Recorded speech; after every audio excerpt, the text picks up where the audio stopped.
అధిక వెలుగును అనుభవిస్తున్న మన హృదయము చీకటిలో కూర్చున్న వారికి వెలుగునివ్వాలనే తపనతో మండుతుండలేదా అన్నాడు ఒక గొప్ప మిషనరీ, జపాన్లో సేవ చేసినటువంటి మిషనరీ. అతని పేరు ఎమికార్ మైఖేల్ అనేటువంటి జపాన్లో సేవ చేసినటువంటి మిషనరీ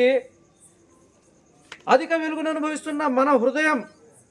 చీకటిలో కూర్చున్న వారికి వెలుగునివ్వాలనే తపనతో మండుచుండలేదా అంటే ఇక్కడ అర్థం ఏంటంటే,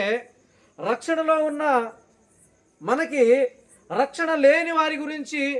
మనం బాధ కలగాలి కదా, మనం ఆలోచించాలి కదా, మనలో కూడా మంట చెలరేగాలి కదా, వాళ్ళ గురించి మనం బాధ్యత తీసుకోవాలి కదా, వాళ్ళని శ్రద్ధగా